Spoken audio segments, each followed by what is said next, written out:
Thank you everyone for joining us for this webinar, Audio Engineering, Setting Up a Vocal Template for Recording Sessions, presented by Tiffany Miranda.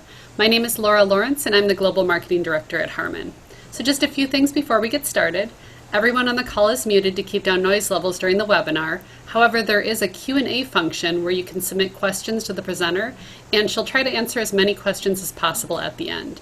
This webinar is being recorded and the link will be made available a few days after the presentation.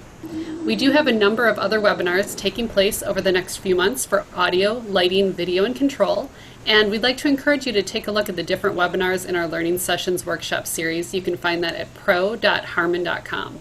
We're adding new sessions daily, and we have over 20 sessions scheduled for July and August, so watch for those coming up on the calendar. And now I'd like to introduce you to Tiffany Miranda, the presenter for today's webinar. Tiffany is an Avid-certified engineer, recording artist, producer, and DJ, as well as the founder of Girls Makes Beats. After appearing on American Idol, Tiffany became one of the industry's most sought-after engineers and producers, working with DJ Khaled, Pitbull, Janet Jackson, and more. And now I'll pass it over to you, Tiffany. Thank you. Well, thank you for that wonderful intro, Laura. So honored to be here on behalf of Harman Learning Sessions. Again, my name is Tiffany Miranda, and I am an Avid certified engineer. I've been using Pro Tools for close to 15 years now, and got my certification nearly 10 years ago with Pro Tools. So I'm really excited for everybody who's joining in today. I really hope that you guys take away, something that you can embed in your workflows and find useful in your sessions. Just to start a little bit about my background and journey, I didn't initially start as an engineer. So I am a recording artist. I started singing when I was 11 years old. I got offered my first recording contract when I was 15 at the time by Luke Records in Miami, Florida, where I met my first kind of big brother in music, who was Pitbull. He happened to be signed to the label at the time, and I recall, going to various studio sessions with him and singing on various hooks and things like that for his music projects. And that was honestly the first time I ever heard my voice back in a recording studio setting. As I was navigating my way through the music industry at an early age, I realized very early on that a lot of the creative process was coming from mostly grown men in the room telling me as a young girl what I should be doing, saying, singing, how I should be singing it. And at the time, I had joined a jazz band, and I was the lead singer and learning all about, all of the jazz greats, everybody from Etta James to, Ella Fitzgerald, and just amazing vocalists, Billie Holiday. They had such, emotion, and they were telling stories with their vocals, and I wanted to have that embedded in my music. But again, that frustration would set in when I would go to the recording studio, and all of that was kind of left at the door. So I very early on started to pique my interest in music production, and eventually got my own keyboard that I had saved up for. And I wanted to learn the intricacies of it. I taught myself music theory, and when I started my very early on productions, I realized that it didn't sound like what I was hearing on the radio. And again, that was very frustrating for me because, I thought I had the right keyboard and the right sounds and things like that. And that's really what opened my ears and eyes to audio engineering. I really just wanted my music to sound better.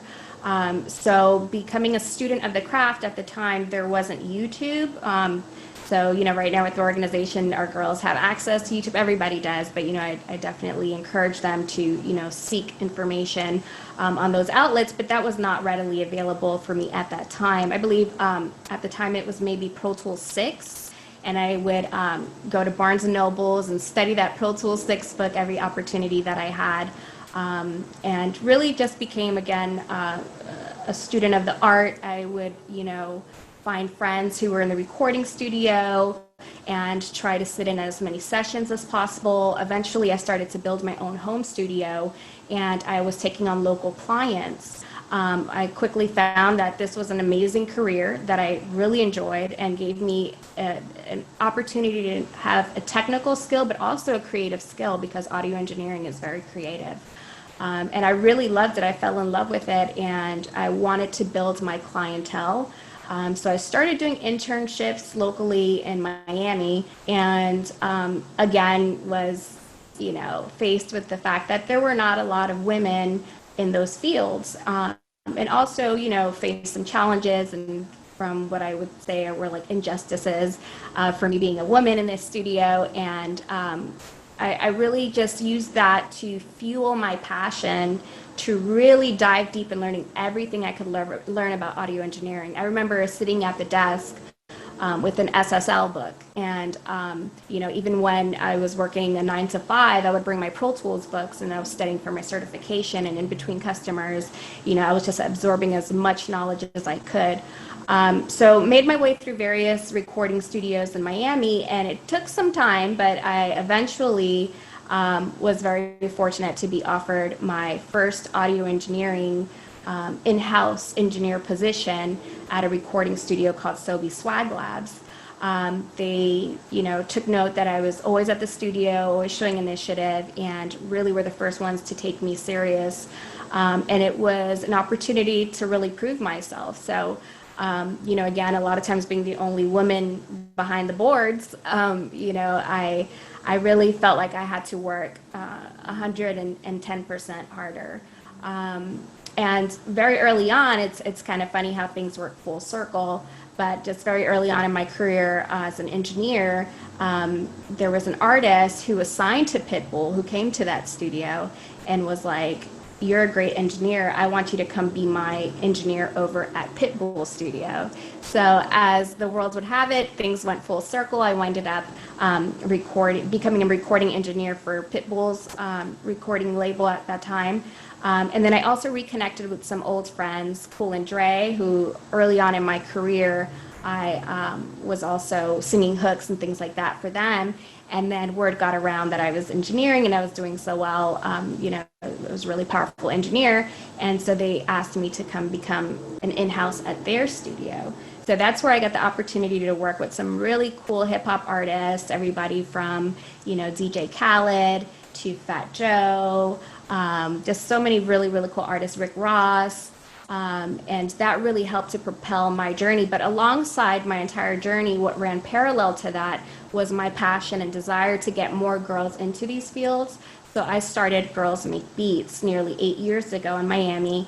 And our mission is really to empower young girls. We work with girls now ages 5 to 17, and we introduce them to the wonderful fields of becoming a music producer, an engineer, and a DJ. And it really is my passion and purpose in life, and super excited with the work that we're doing with these young girls, like I said, now as young as 5, who are learning things like Pro Tools and Ableton and Serato, and the confidence that comes along with that is just, it's so needed, and again, it's the most fulfilling part of my life. So that's a little bit about my story and journey, and then also now I'm in LA, and in LA as an engineer, I've been able to work my way through some of the larger recording studios out here, like Record Plant, Conway.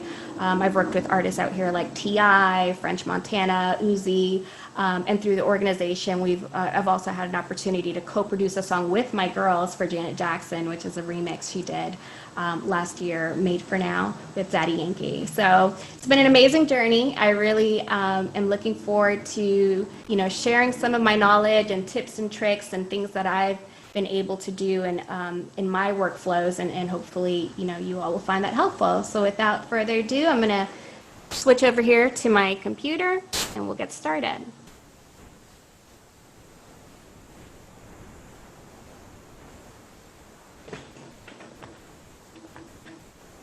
All right, so I'm going to go ahead and start by sharing my screen. And I'm going to launch Pro Tools. So I have Pro Tools here launched in the browser. The first thing that I'm going to do is hit Command-N. As I'm kind of navigating through the session, I would really like for the attendees to take note of a lot of these quick keys, because beyond any challenge I've faced as a woman in the recording studio, what really created opportunities for me was the fact that I became very efficient with quick keys and being really fast. And in this music industry, I know in any industry really, there's that old adage, time is money. So if you can save time, you're saving your clients money. So it's really, really important to become very fast and agile when it comes to navigating these platforms. Again, today we're going to be using Pro Tools. So the first thing I did after launching the Pro Tools application was I hit Command N, and that's going to bring up our dashboard window here. I'm a really big stickler on file organization. It is extremely, extremely important. And again, I'm a huge advocate of it, and it's something that I instill in our girls from day one, is making sure you know where your files are, keeping track of your file directory, right?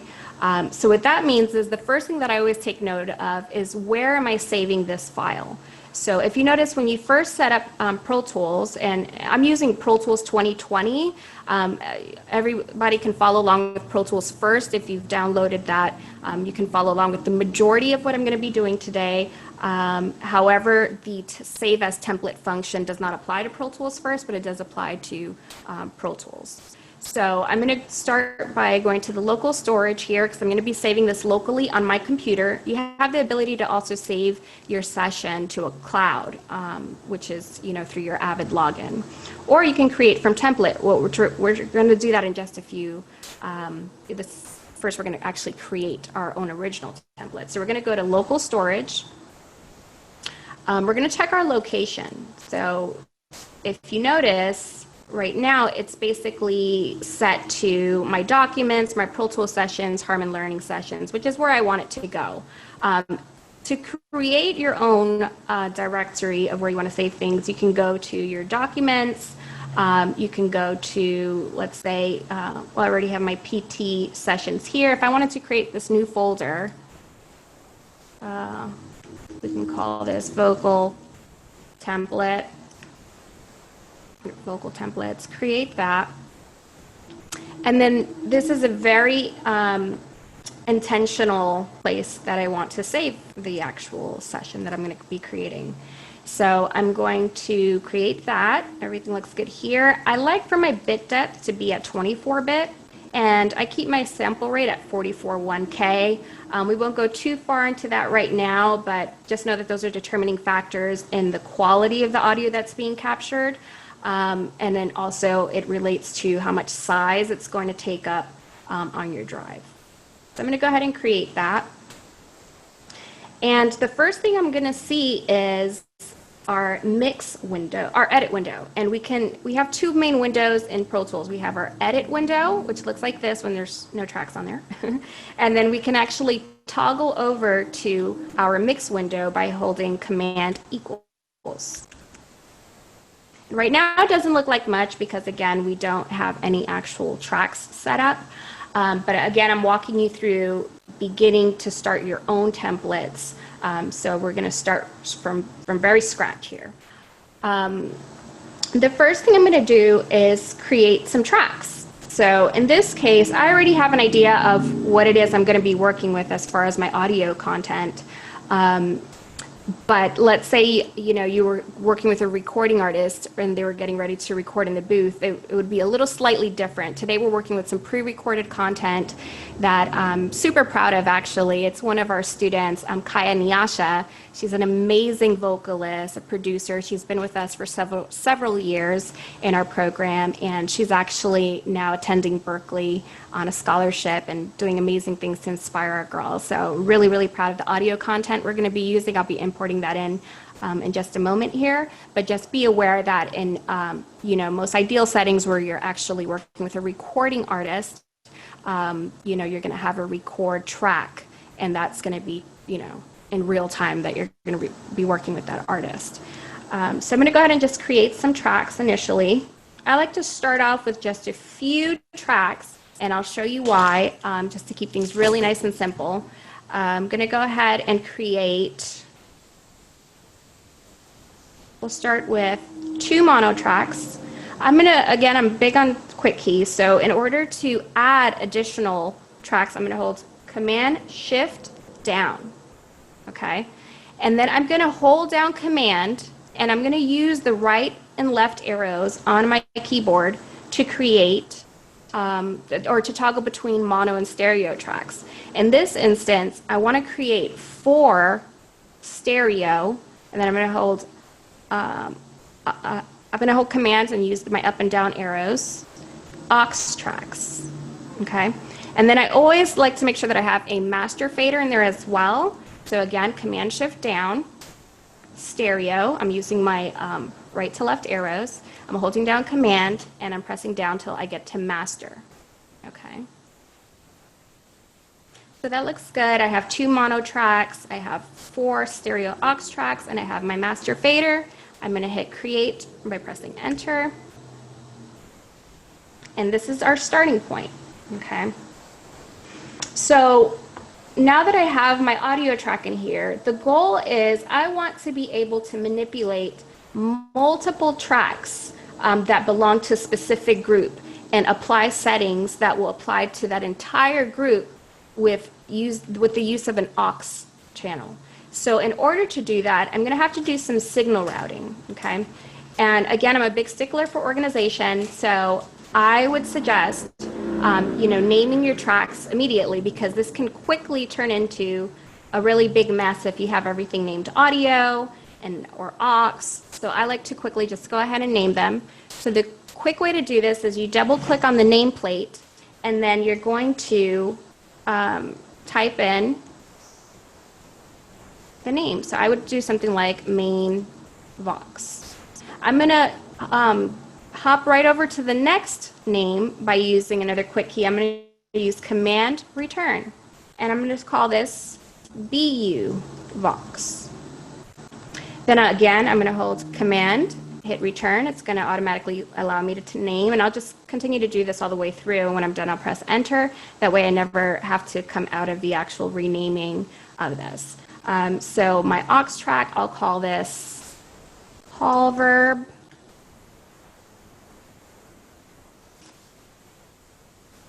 My next one I'll call delays. Actually, I'll do this as delay long.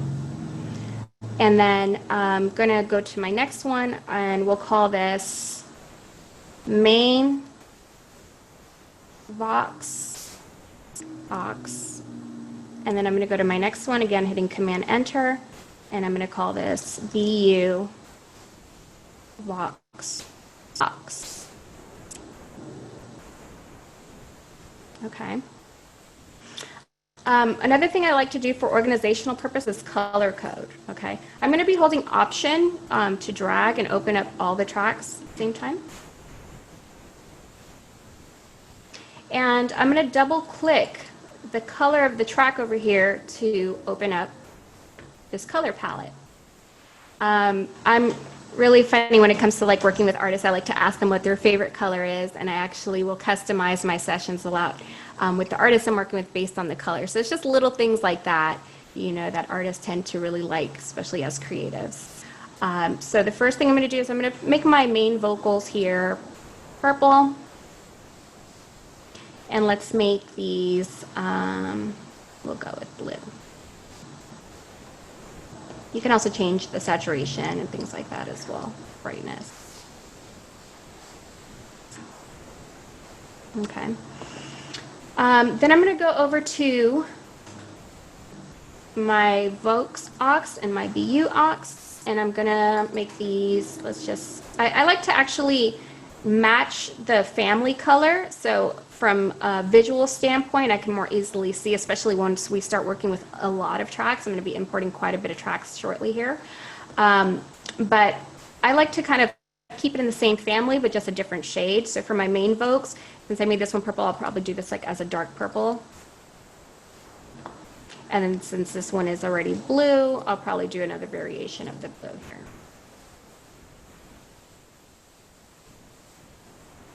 Now, I'm going to also color these. You can color multiple ones at the same time by selecting more than one nameplate. If they are contiguous, meaning that they are right next to each other, you can just hold Shift to make selections amongst track names. If they're non-contiguous, meaning they are not directly next to one another, you can hold Command to select more than one that are not close together.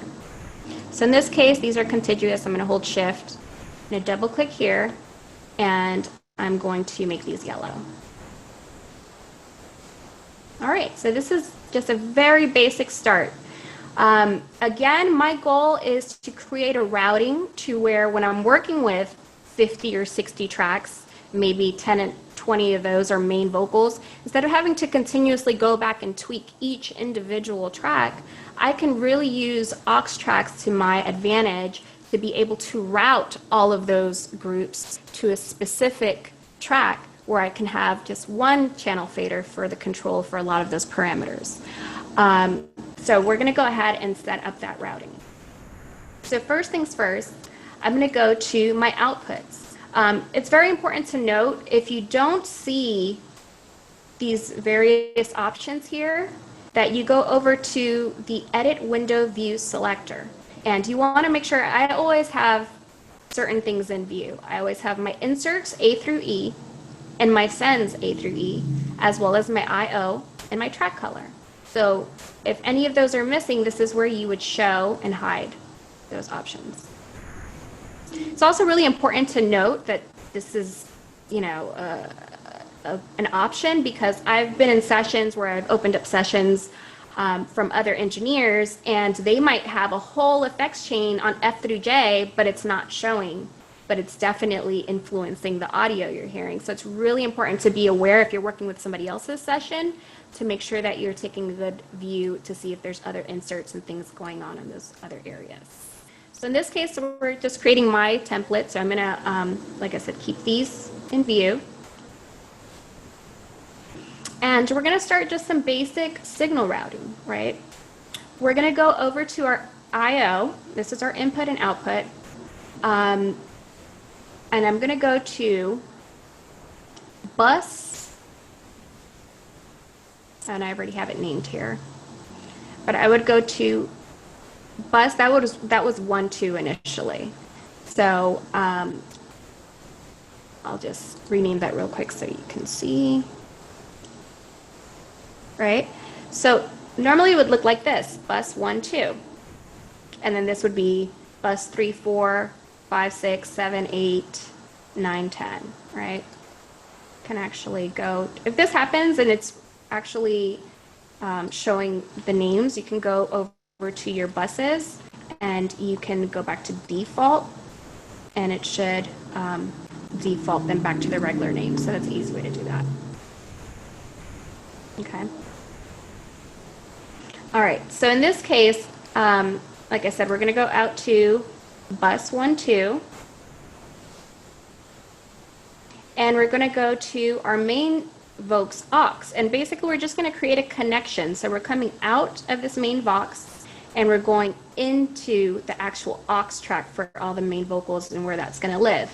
So again, the connection is out to in.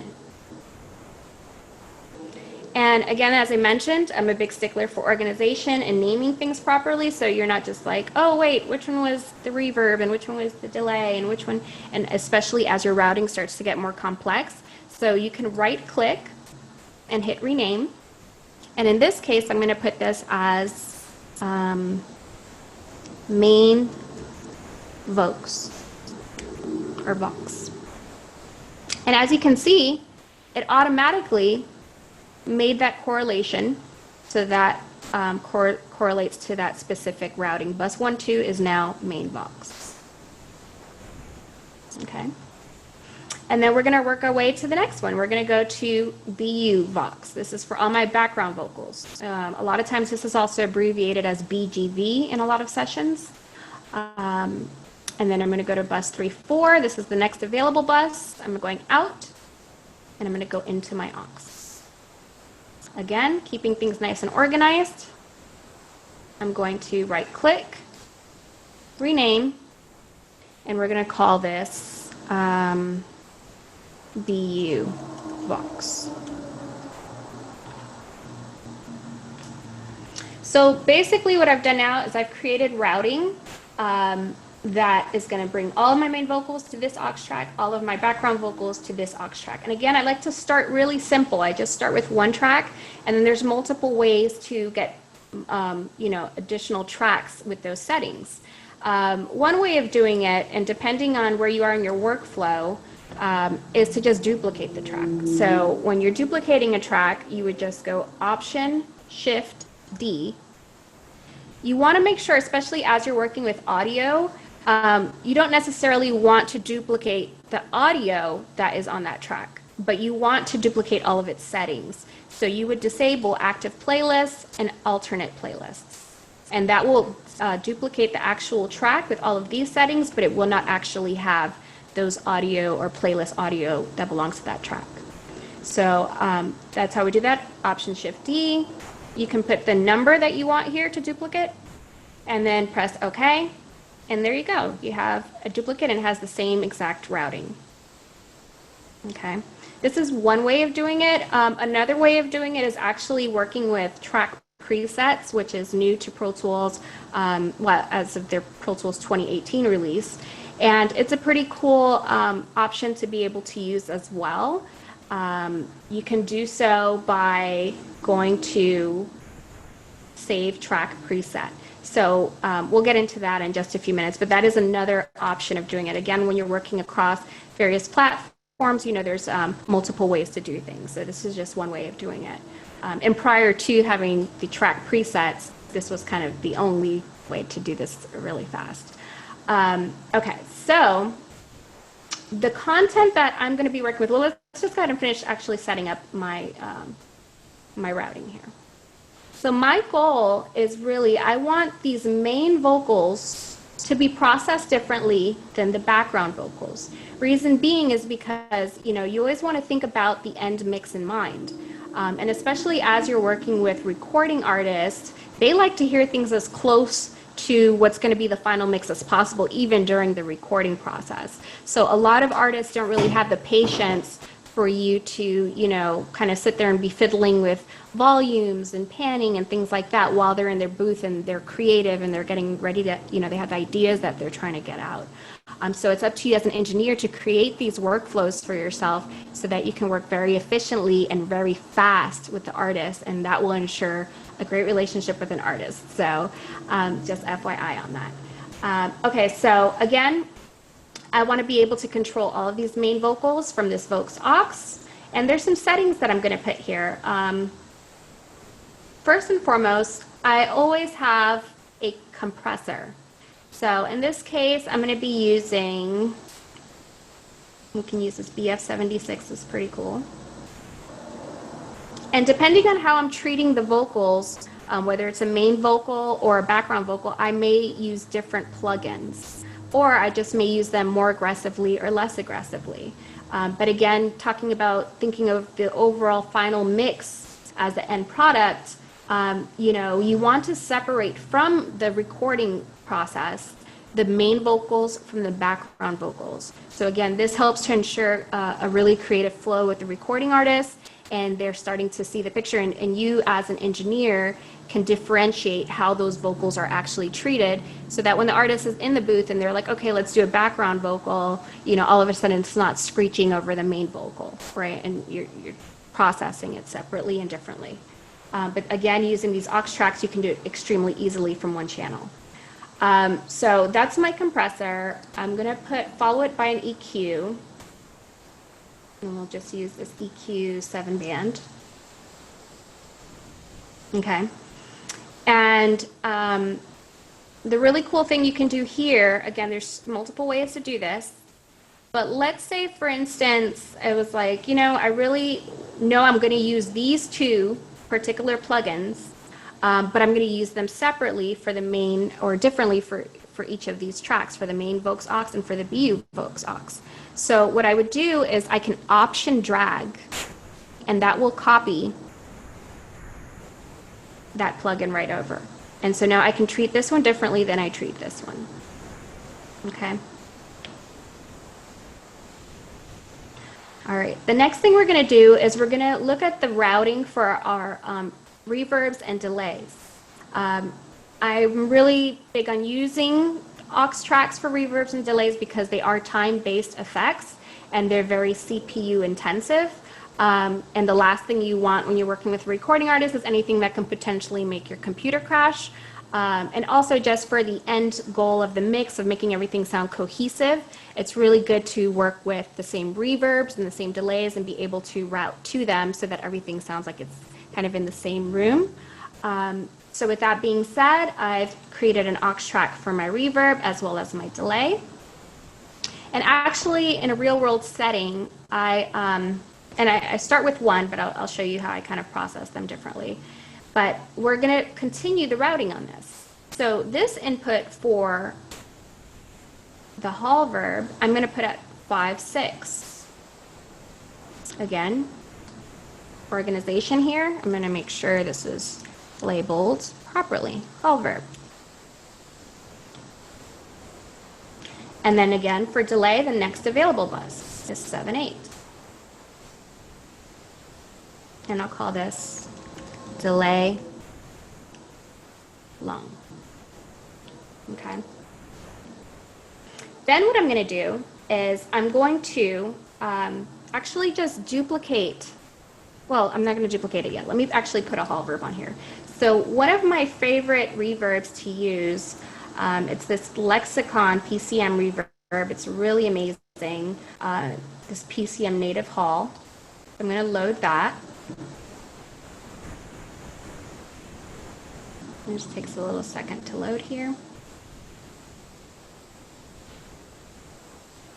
Okay, so there I have a routing for my verb, and then I'm going to go to my delay,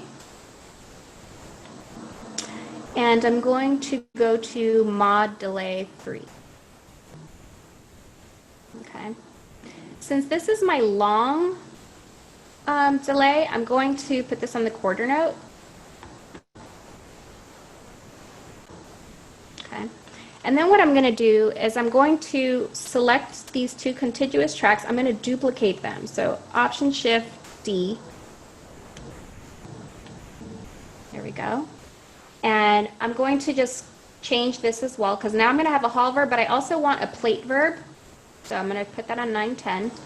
And I also want a short delay. So I'm going to put that on 11/12. And I'm going to rename this. So this is going to be delay short. This is going to be plate verb.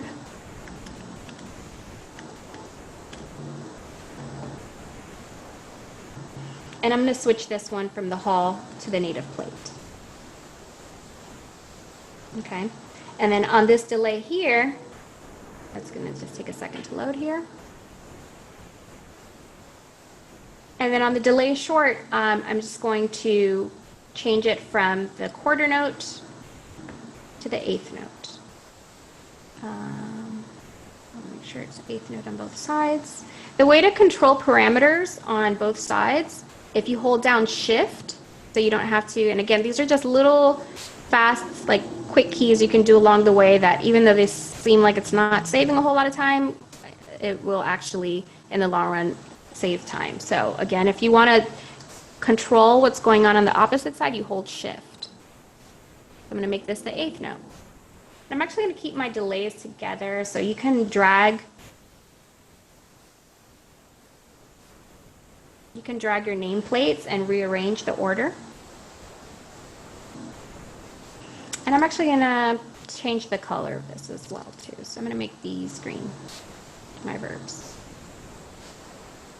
Also, I need to rename my buses here. So this is going to be the one that goes to the plate verb.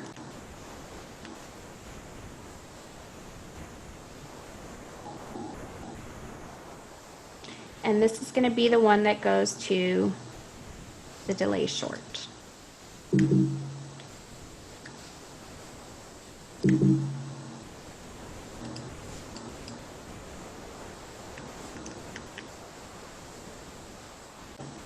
Okay, so now that I have that, I want to be able to route my main vocals or my background vocals very quickly to any one of these plugins, whether it was my long delay, short delay.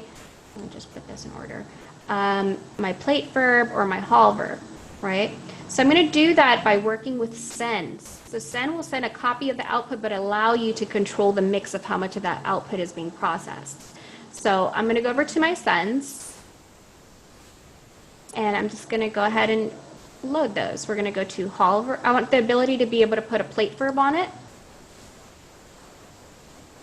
I want the ability to put a hall verb on it. I want to be able to quickly route it to a short delay or a long delay, right?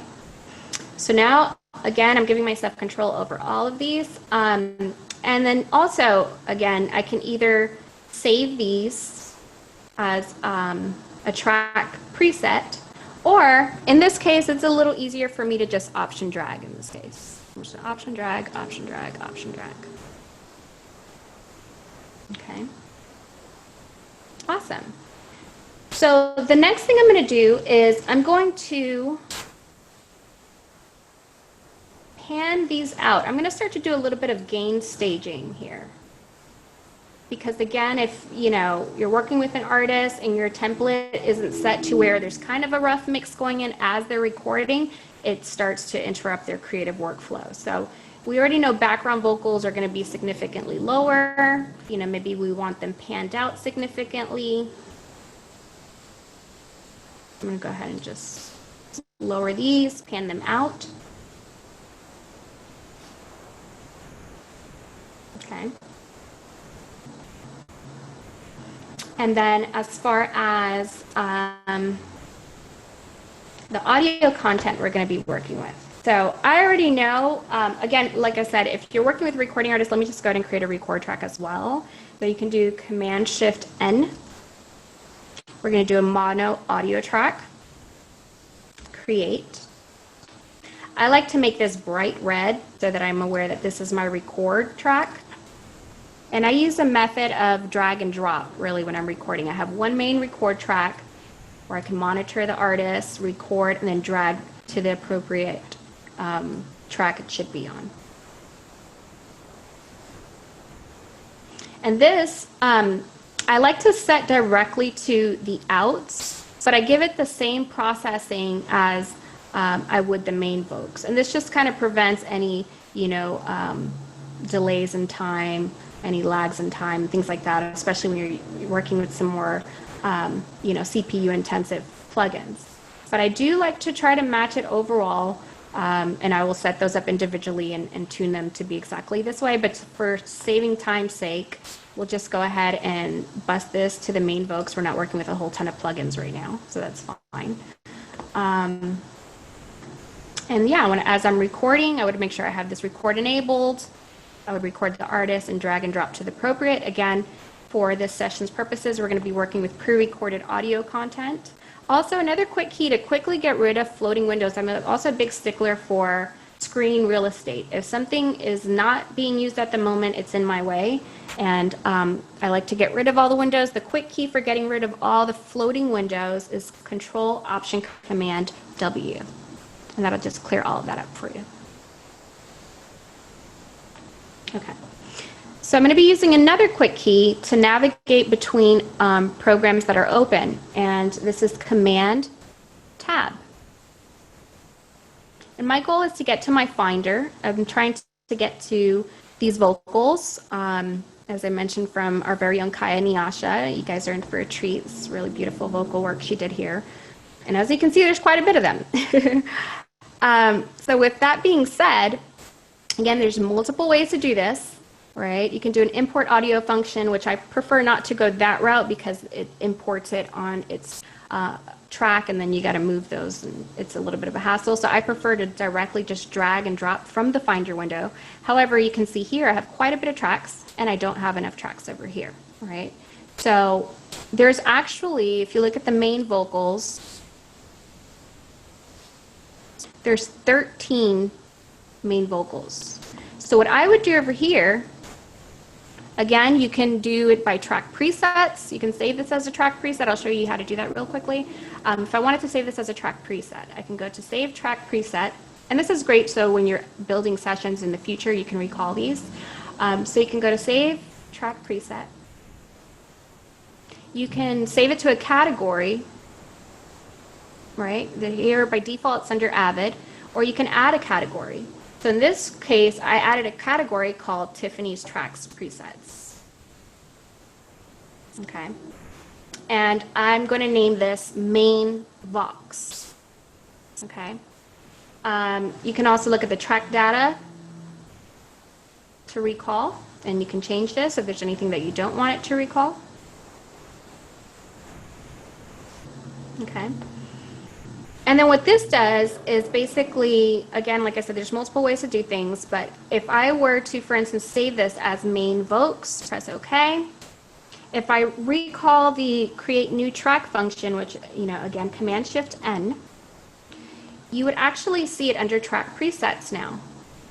Tiffany's Tracks Presets, and then it would be main Vox. And then I can create, in this case, I already have one track. I know I'm trying to have 12 more, at least, for those main vocals. So I can do 12, and it'll create 12 of those.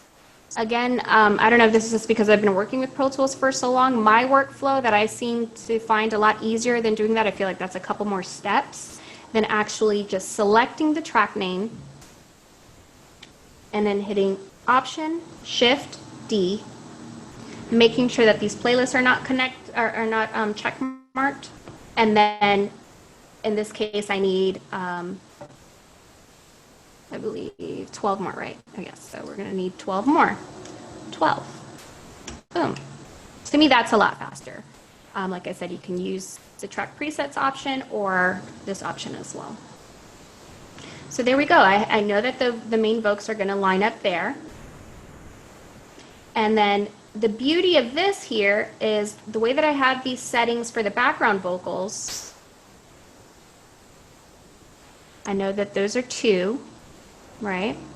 I'm going to go back over here. I'm just going to eye how many harmonies and stuff we have.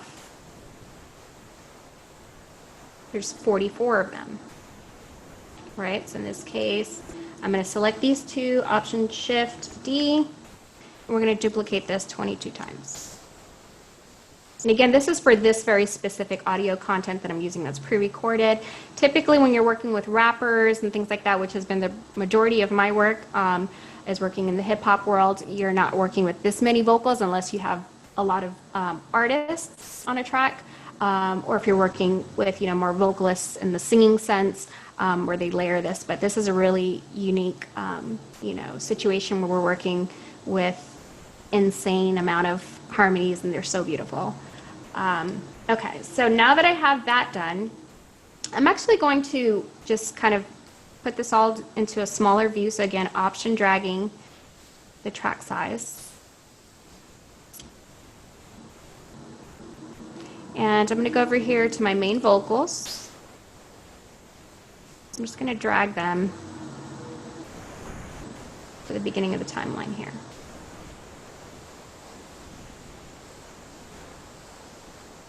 And you can use T to zoom in, just make sure that it's on the 1 there, perfect. And I'm going to scroll down. I'm going to go back to my vocals here. I'm going to shift grab all of these.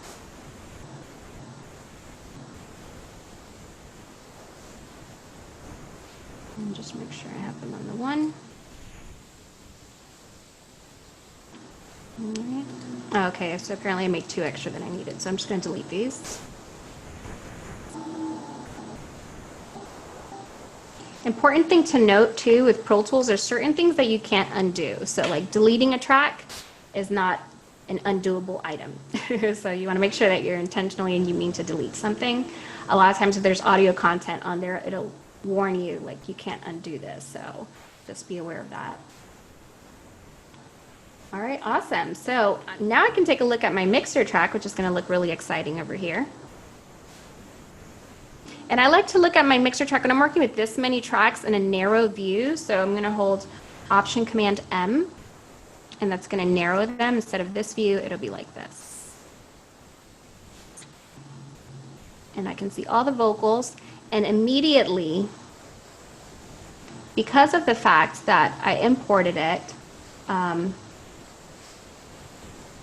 you'll see that all of these background, how beautiful is that, are already lowered in volume and panned out. And then as I'm working through the mix, I can go in and figure out if I want things a little bit louder, certain harmonies to stand out, if I want to pan things in a little bit more instead of being completely hard right and hard left, you know, but in this route, all of that is kind of pre-mixed for me. So let's take a listen. I'm going to keep the track open here. And let's take a listen to what this sounds like so far. Learning to go at my own pace. I'm running my own. I'm coming face to face with the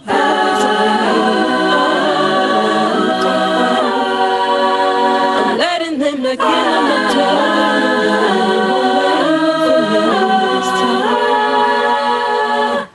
'Cause maybe I can learn a thing or two from the broken parts of me, and that's a I know. People say the healing really starts when you accept you're falling apart. And so that was just so beautiful, angelic, and that's with virtually no processing. Remember, we have, you know, some slight mixing going on as far as, you know, the volumes and panning and whatnot, but I haven't touched the EQ or any of the time-based effects or the dynamic effects just yet, okay? So what I'm going to do is I'm actually going to zoom in a little bit here. And so that I don't have to keep listening to that space, I'm going to actually use tab to transient function. I'm going to break this by hitting B, select all of this. I'm going to go to shuffle mode and delete. So that gets rid of that empty space there. Then I'm going to go back to slip mode. The other thing that I would say is important to do, especially when working with time-based effects, is making sure that you're working with the right tempo in your session. Because this is an a cappella, my approach for this would be more of a tap tempo, which is slightly different from my approach of finding the BPM when I'm working with, you know, instruments. So in this case, we can go and make sure that our MIDI controls are viewed here. We want to make sure that our conductor is enabled, and then we want to go over to the tempo. And as she's singing, I'm just going to tap the letter T, and we're going to see that number change from 120 to an approximate of what this is actually, the actual tempo of this content. I'm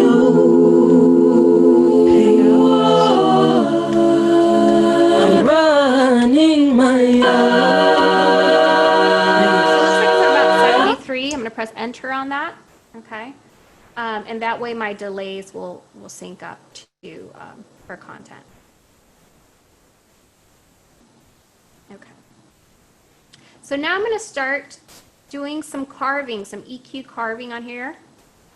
There's a lot of, you know, preference as to does the compressor come first or does the EQ come first, or how do you decide? For me as an engineer, my best advice really is, you know, you're going to come up with your own workflows, but for me, I like to put the compressor first because the compression ratio and the way that you're manipulating the parameters on the compressor tends to change the EQ content of the audio. So it might bring out certain frequencies that are now louder, and you may want to go in and make those, you know, carve out those certain frequencies that are now more noticeable or boost certain ones. But that's my creative workflow. I like to work personally starting with a compressor and then an EQ. Another thing I want to note while we're talking about vocals and setting up your effects chain, what has worked really effectively for me is to really use less plugins, but really, really know your plugins. Because a lot of times I would open up other sessions from other recording engineers and they literally had every insert, you know, filled up. like I talked about earlier, you have inserts A through E, but then you have a whole other, F through J, and they would have inserts literally on everything. This would drive me insane because, it's like unrealistic. You can't like tweak one thing and know exactly where in the chain it's affecting something else. So that was one of kind of like the very early on compliments that I got from artists that I worked with, is the way that I was able to bring out their voice. And I did that, again, using less plugins, but really knowing the plugins. So I knew if I cut the EQ and this, it was going to, sound a certain way. Or if I boost the compressor, I already know I got to go revisit the EQ because it's going to do this to the EQ. I became very well versed with my plugins that were my go-to plugins. And I say were because now most of my work is girls make beats, and I'm not in the studio as much, but that's been my workflow. Okay, so going back over here, we're just going to brighten up some of these harmonies. We're going to start to put them in this beautiful reverb that we have here. She already sounds angelic, but this is just going to even bring out more of that angelic sound. So we're going to go ahead and play around with that. Let me go ahead and start again from the beginning. Oh,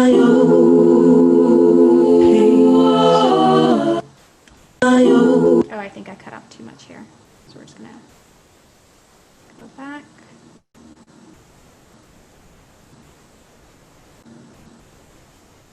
To go at my own. Oh, that's what I was trying to do. Learning to go at my own. So what this did, since I undid, it actually undid my tempo, but that's okay. I'll just go ahead and fix this real quick. Go to all here. Get it as close to the transient as possible without cutting off anything. E here, shuffle, delete. And this was 74.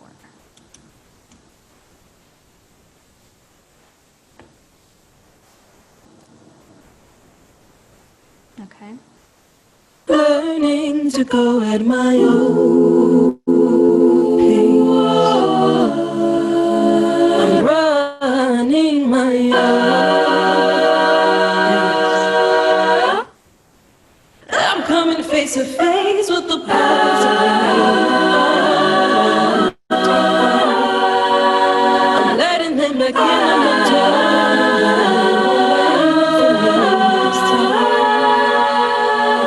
'Cause maybe I can learn a thing or two from the broken parts of me, and absolutely I know. People say the beginning really starts when you accept you're falling apart. Beautiful. It's already sounding so like angelic. Okay, so again, I'm just going to keep tweaking a little bit of this. Learning to go at my own. I'm going to be more aggressive with my fall verb on the background vocals. I'm running my On the lead. I'm coming face to face with the powers of I'm letting them back in the door.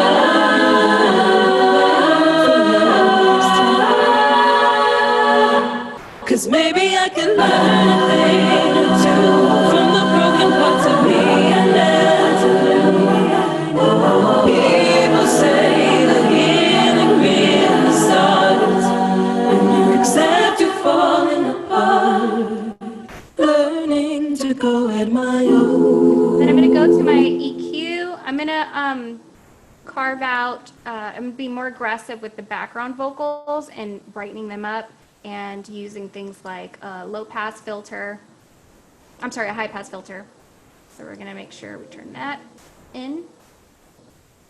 I'm going to just roll off some of this. And that's going to change also, obviously, based on all of the rest of the content. This is just an acapella. So we can actually let more of the frequencies live, versus if we are working with musical content, we might want to be a little more stringent with that. Because we need to make space for other instruments that would be involved. But in this case, I'm going to roll back maybe around right there. I also want to give it some brilliance and shine.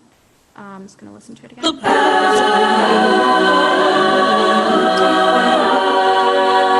Letting them back in the door.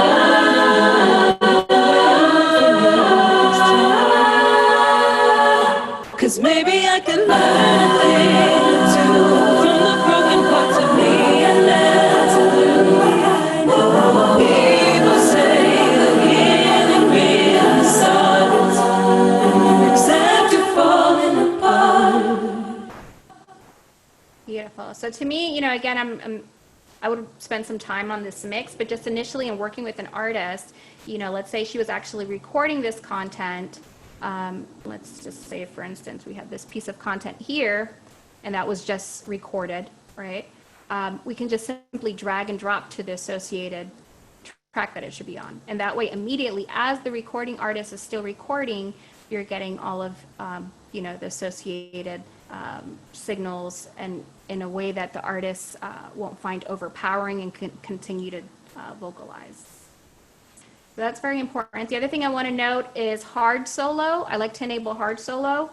Basically, that means that even if you solo something else, this will be still soloed. I like to do that on all of my on my aux tracks. Not all of the aux tracks, the time-based ones. So like delay, my reverbs.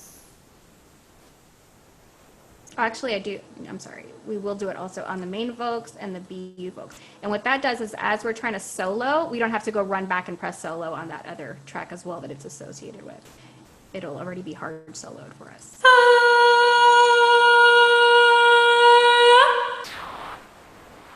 Okay.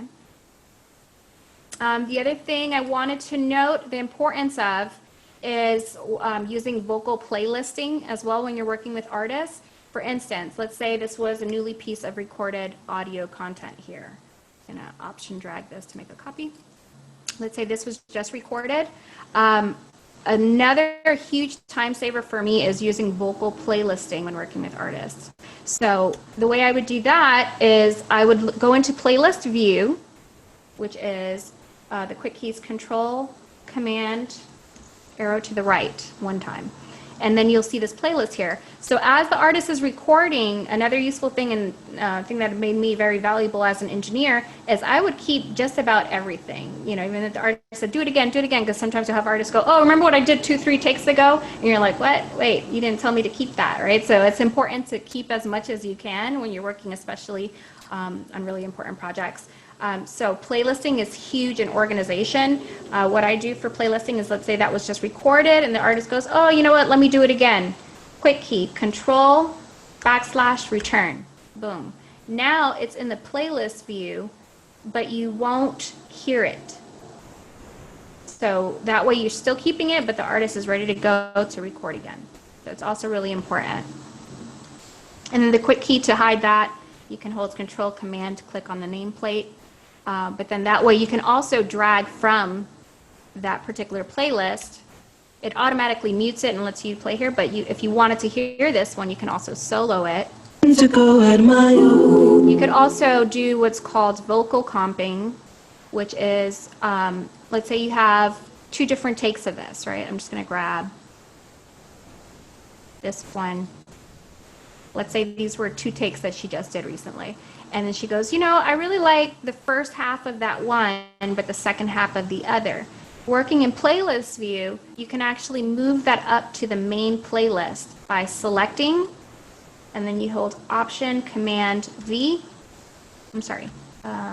It's Control, Option, V to move it up, that selection up to the main timeline. So now you would basically be playing that part with that part. And you have this beautiful take using this front half and this back half. Learning to go at my own. Learning to go at my. And it's essentially, you know, seamless there. All right. So again, I would spend some time on actually, you know, really fine-tuning the mix, you know, making the most of the plugins that I have on there. But let's just say that I wanted to recall, again, ideally, in most of the sessions that I've worked with like hip-hop artists, we're not using this many tracks. But in this case, I'm going to show you how you would save this as a template right? So let's say I don't want to have to recreate all of these settings, all of these routings that we've done over the past, I don't know, half hour or so. And I just want to be able to recall all of my routings and track my plugins on my track. So again, there's multiple ways to do this, but one way of doing it is going to File, Save as Template. This is extremely important. I never walk into a session without a vocal template. You can save it locally on your system, and it'll show up in that templates window that we saw initially when I first launched Pro Tools. Or if you're going to be taking it with you and you're putting this on an external drive because you're going to go do a recording session, which I highly suggest, you would set select location for template, okay, and then you can put it on whatever drive you want and call it whatever you want. And then when you open that in Pro Tools, it will have all of the settings, okay? So again, File, Save as Template. I'm just going to save this locally on my computer for now. You can create categories. I had already created a category called Tiffany's Vocal Template. We can call it, you know, a lot of harmonies. No, we can call this harmonies. Okay. So then I can press OK. You can even include the media. That's not ideal because, you know, if you're using a template, you want to work with new content with the same settings. So I'm not going to check that. But I'm just going to put that as Install Template in System, Harmonies, OK. And let's just test that out. I'm going to save my work, Command S. I'm going to get out of it quickly, Command Shift W. We'll close the session. Again, these quick keys are instrumental in, you know, saving time and saving money for the artist you're working with. And now when I go back to that open window, Command N, I can go create from template, and there it is, harmonies. So let's see what that looks like when I open it.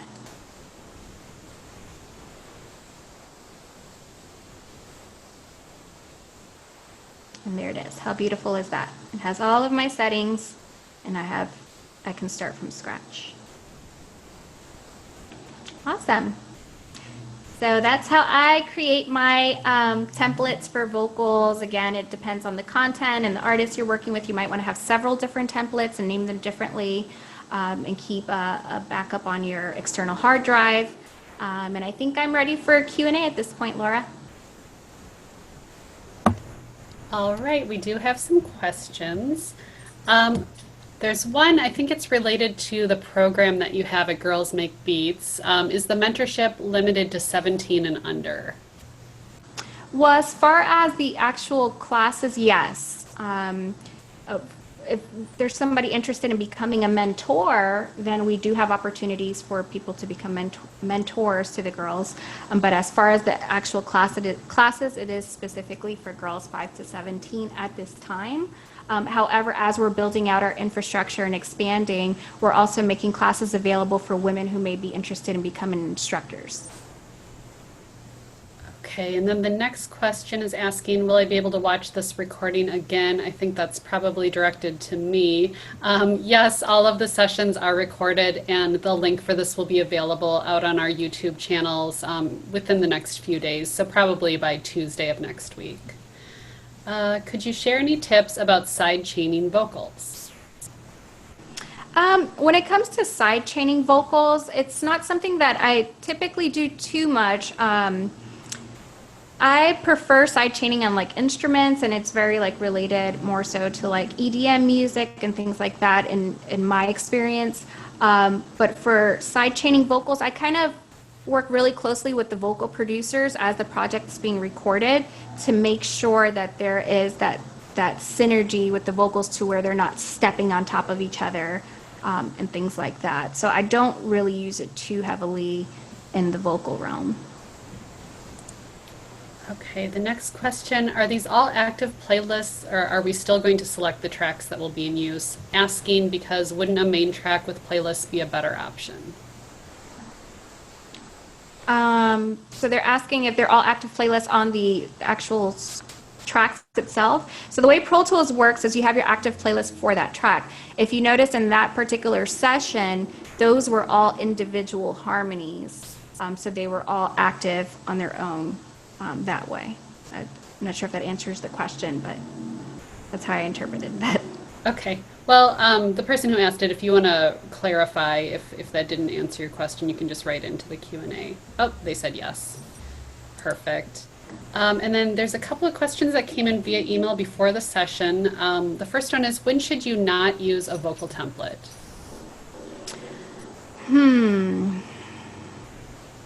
For me, that's really tough to say because I always use a vocal template. And it might vary for different artists. So maybe I swap out a plugin or two, but the routing of it is pretty universal when it comes to having access to routing very quickly to reverbs and delay. You don't want to spend a lot of time doing that type of stuff. So what I would suggest is maybe creating several types of templates. One where it's maybe bare bones minimum. Maybe you have the routing established, but you don't necessarily have plugins with specific settings on those plugins being imported to that template. Another cool thing to do and work around is, as I said, these track presets that are new to Pro Tools, fairly new, Pro Tools 2018. So again, you can quickly, if you don't have a template, but you're working with track presets, you can quickly create sessions. I'll just do that really quickly too. Let's just create a new one here. We'll do not from a template. This is testing track presets. Okay, again, I'm just gonna keep this in my Pro Tools sessions here. Create.